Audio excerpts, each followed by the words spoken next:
Just have to absorb that damage.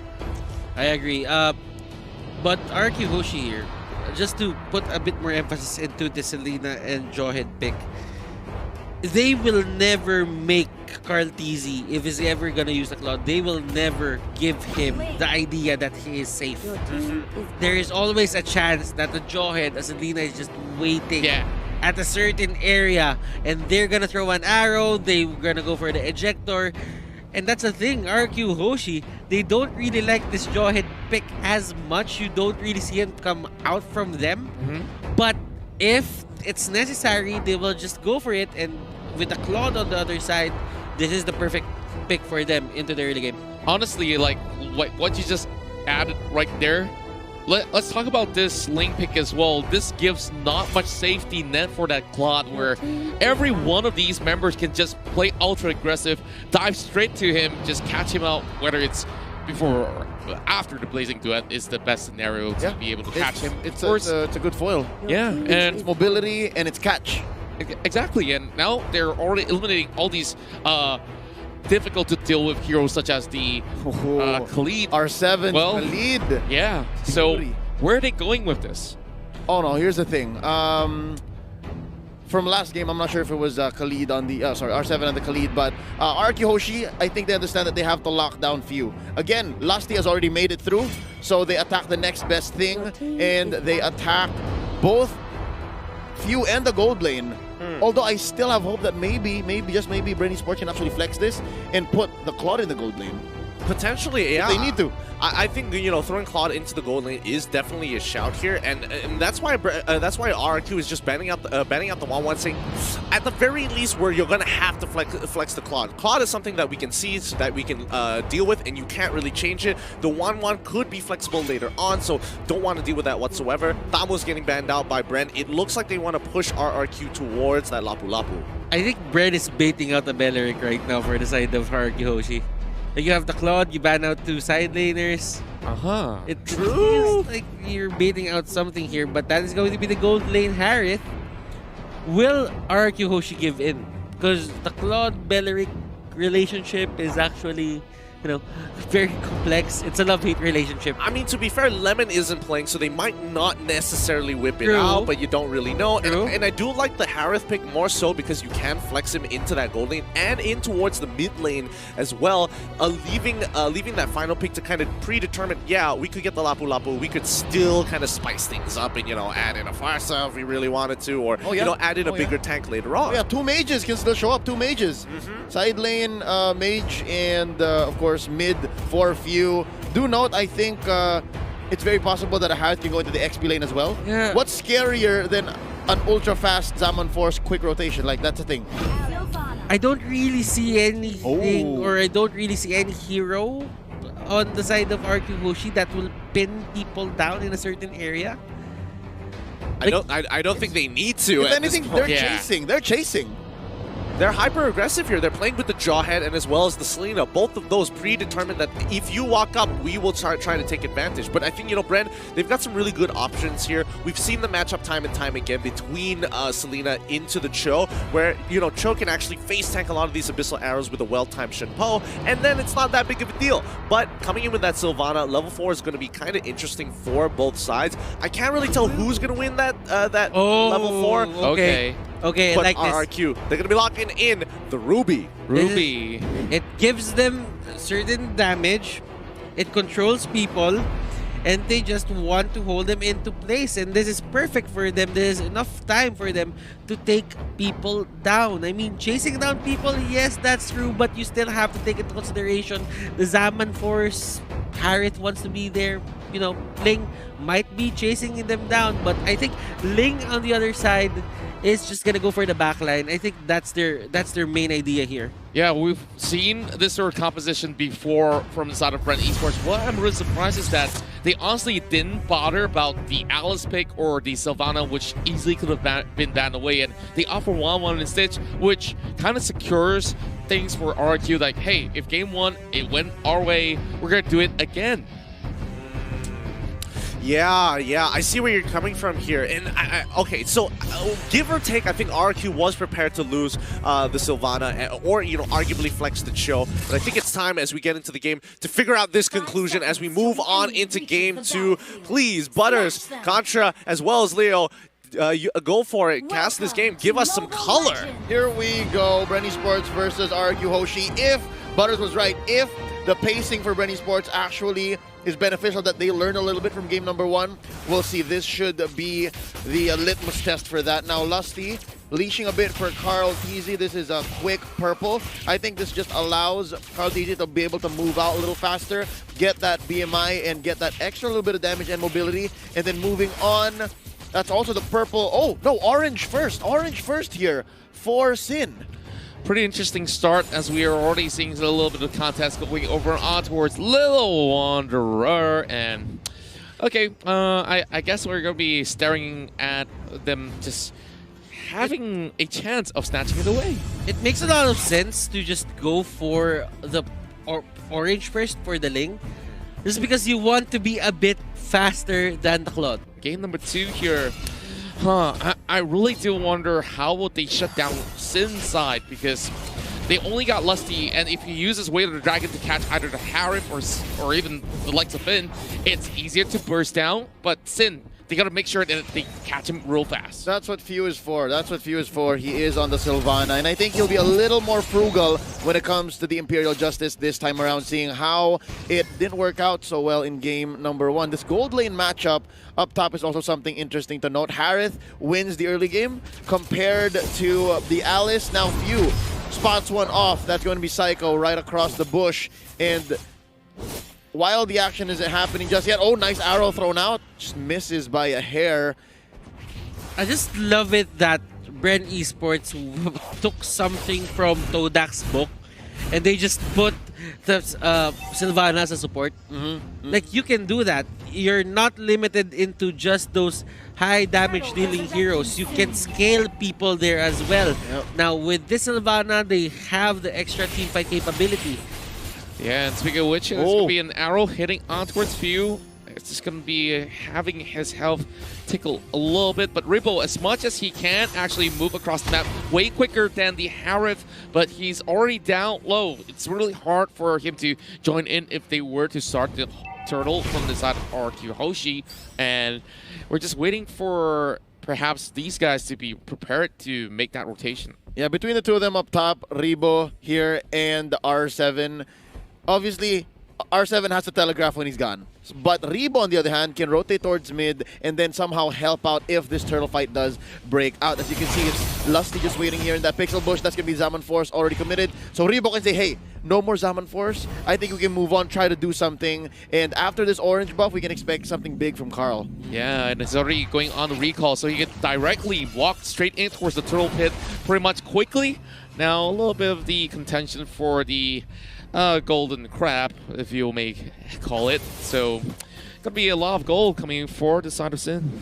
This is great for the side of BREN Esports. If you think about it, Vin hasn't been that hot onto hitting those arrows. Yeah, the not so opening much. wasn't there, and Carl Teasy had a good 3 minutes. The first 3 minutes were good for Carl Teasy. BREN Esports here is going for the turtle, and there's no contest. Up top, Ribbo will be the target. First blood here by R7. Again, they're trading lives for turtles.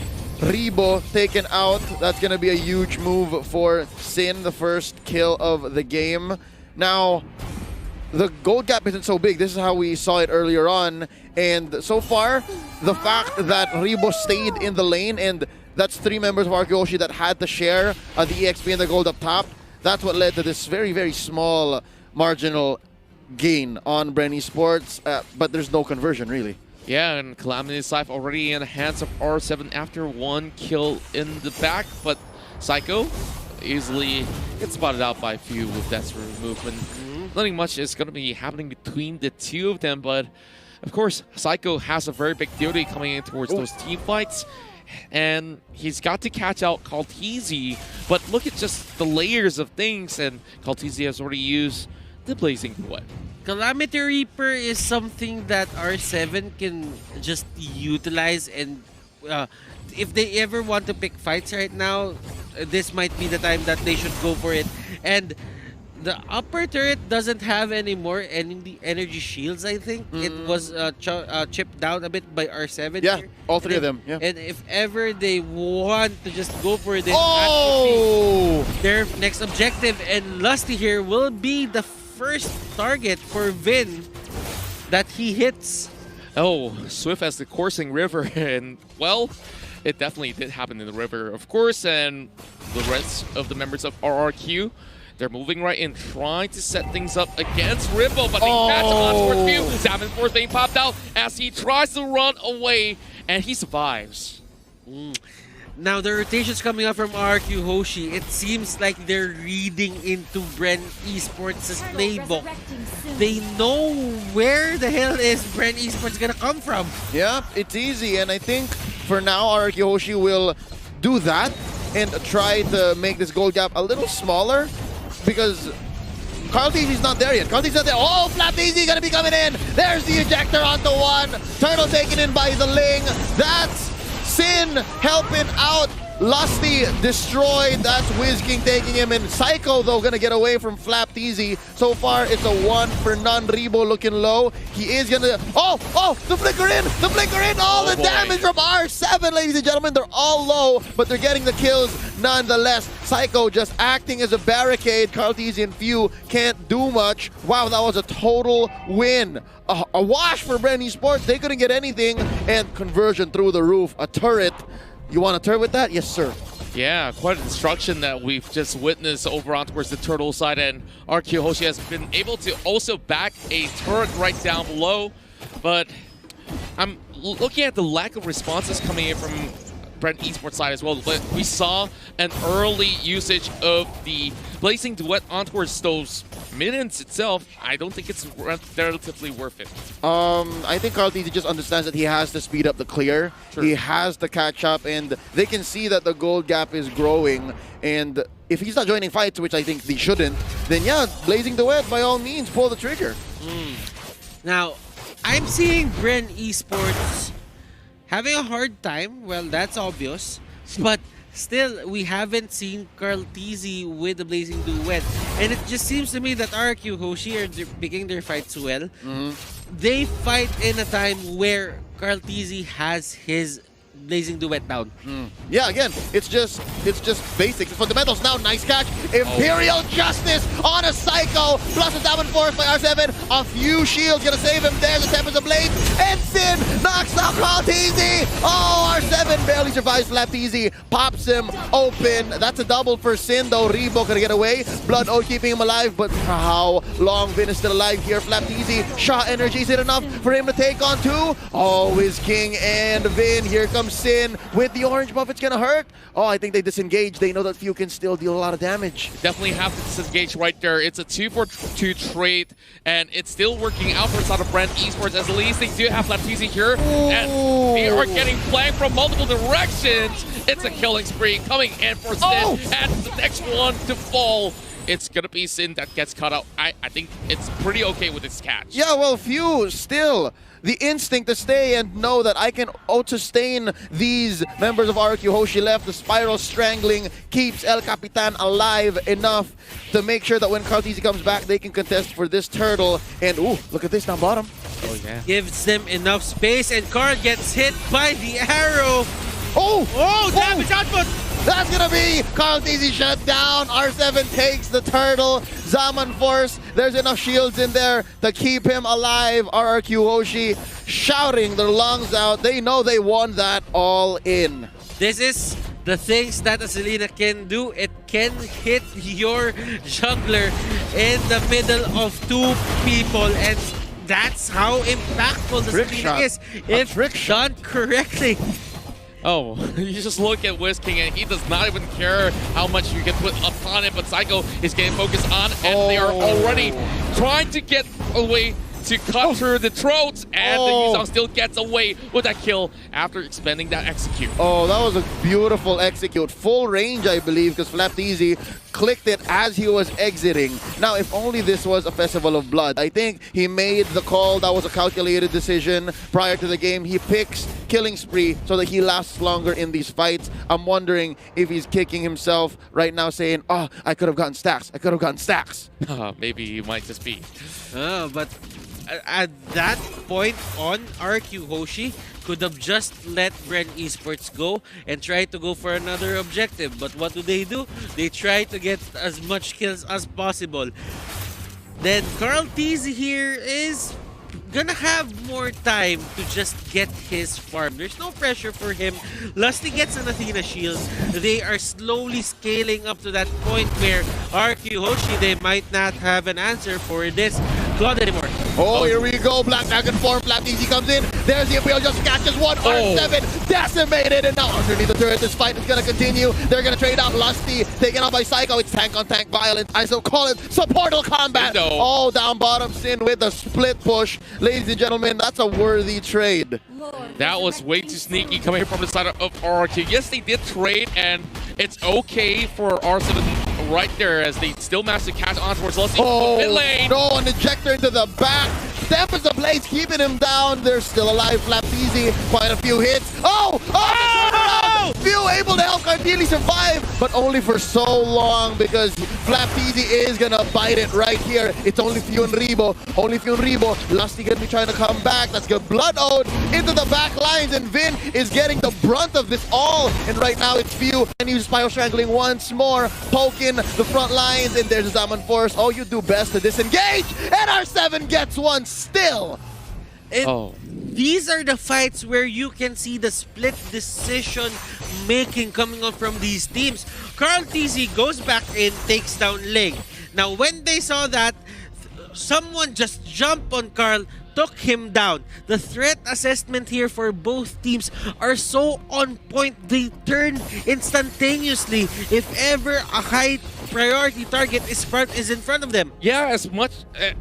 you just took the words right out of my mouth. They just appear and immediately they pull the trigger right there, just like how Ripple is getting chunked out. Blood Ode trying to survive, but Ripple will still fall nonetheless. Now RRQ, they should be able to get the top side of the tier 1s, and the Lord is already out, but Few already engaging, and TZ gets caught out.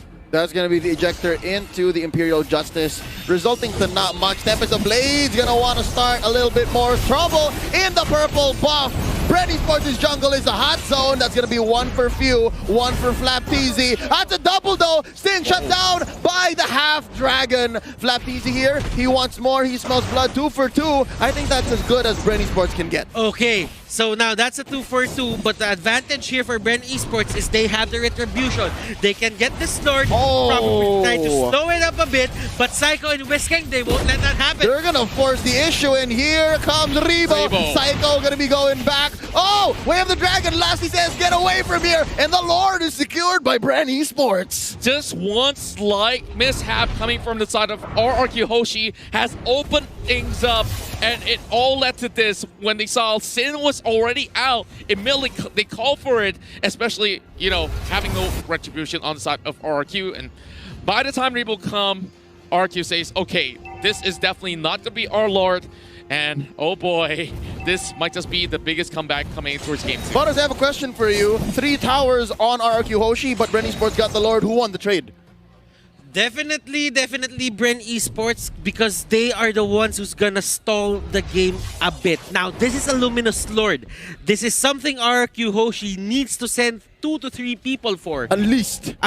So that means the turrets on the side of RRQ HOSHI are bound to go down, and that is one turret immediately at the hands of BREN Esports. Guess what? They're even sending their own men upon it just to try to buy even more time, but here's defensive Tempest Ablaze onto Sin. He is out of this fight for now. Another push in mid. I think that turret down bottom might be next. Nay, make it this one in mid. And right now, BREN Esports, they're just taking as much time as they need to be able to secure the late game. Carl TZ, call him Mr. I Don't Sleep. Now, Leo contra, this is where the jungle choke happens. you can see that BREN Esports is scattering themselves all over the map. Contra, you were saying. Yeah, it's all resources for the side of BREN Esports right after securing that lore. Not only that, you see so many layers that we saw coming from the side of RRQ. Yeah, they want to go in for those picks every single time that they see BREN Esports. They try to dive right at them. Just look at the goal lead right now swinging in favor of the side of BREN Esports. Already 2.5. And, well, there's going to be a lot of money for them to buy all these items in. I just want to check the items right now so that we have a bit of time. Oh no, there's a fight happening. Oh no, Ejector started up. It's few. That's going to be Tempest of Blades. You know Sin feels it right now. Black Dragon forming here by Flapteezy. Oh, and WizKing gets blown to pieces. Ejector into the turret. Summon Force right there. That's going to be the barricade. Down goes WizKing. Rebo gets the kill. And that's 1 for BREN. I think this is the perfect time to just go for an item check. So let's see Better late than never. the Claude has. Demon Hunter Sword. He has the Athena Shield up. Check. He has the Golden Staff Check. up. So the items here are not all damage items, but still it gives him a certain amount of protection.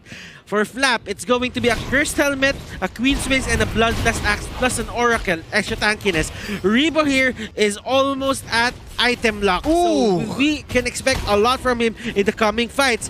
R7 though, he has a Calamity Reaper, the Feather of Heaven, the Holy Crystal, everything that he needs to deal a certain amount of damage.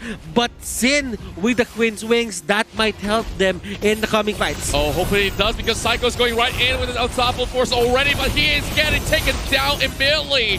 And with that, R7 goes in to be securing the killing spree by having Few taken out.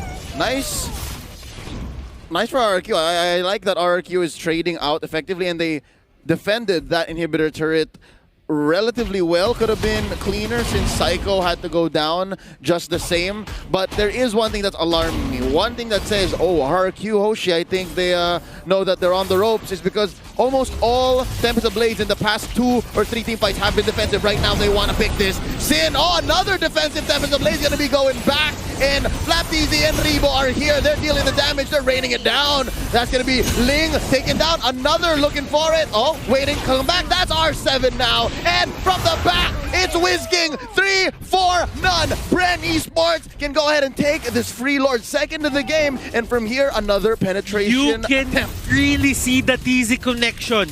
What Sin goes down for Claude, what Flap does is he goes around with the Black Dragon form just targeting Sin, and Sin can't do much about that.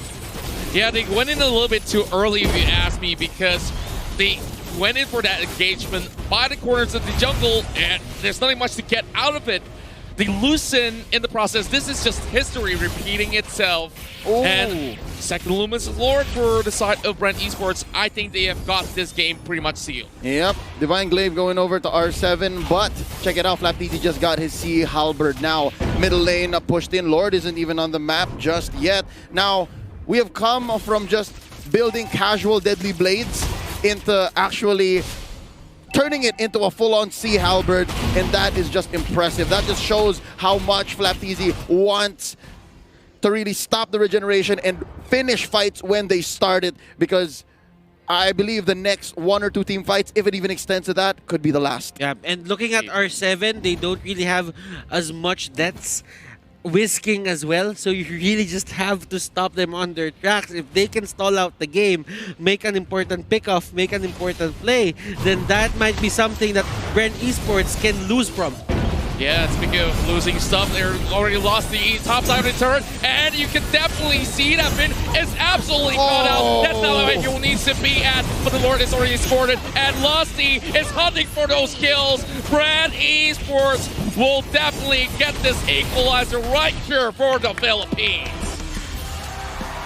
Sitting at 1-1, Butters, you may have been the herald of good news for many Filipino fans around the world of Mobile Legends and of BREN Esports. Maybe, just maybe, that game 1 was all they needed to pick up the pace. I mean, well, it could be a download game. No. I'm not quite sure. I haven't really talked to them if they really like their download games, but it happens for some. And you can't really explain it, but if the tournament meta is not available or